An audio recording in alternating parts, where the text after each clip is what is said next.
विपत्ति निवारिणी गायत्री भाग 54। गायत्री तृतीय पाद द्वारा सद्गुणर वृद्धि। गायत्री तृतीय चरण आर्थिक अनाटन क्लेश तथा समस्यार समाधान करे। कारण साधक यह भल भाव बुझीपारे जे धन केवल सांसारिक सुविधा दे पारे, मनुष्यर आंतरिक एवं वास्तविक सुख शांति सहित ताहार कौनसी विशेष संबंध नाही। एहीपरि दृढ़ निश्चय होईगला परे से धन को अनावश्यक महत्व देवा छाड़ी सद्गुण उपरे निजर ध्यान केन्द्रीभूत करे।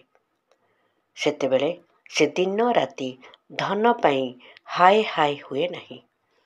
साधारण चेष्टारे कामचला उपार्जन करी मित बेईता सहित निजर गुजराण मेंटाई सर्वदा प्रसन्न चित्त होई रुहे। अनावश्यक मात्रारे धन वर्धन करिबार पागल निशारे पड़ी मनुष्य निज जीवन में अनेक क्षेत्र में विकास करने को भूली जाए। सर्वतोमुखी उन्नति एवं प्रसन्नता प्राप्त करने को हेले कौनसी गोटे दिग प्रति मस्तिष्कर समस्त ध्यान एवं समय को केंद्रित करने आवश्यक नुहे।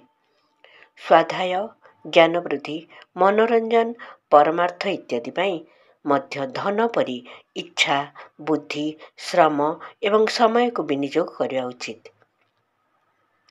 जेतेबेले लोक माने सद्बुद्धि कृपारु सर्वांगीन उन्नतिर महत्व एवं धन शक्तिर सीमित मर्यादा को भल भाव हृदयंगम करें सेतेबेले विविध क्षेत्रर विकास ही संभवपर हो पार।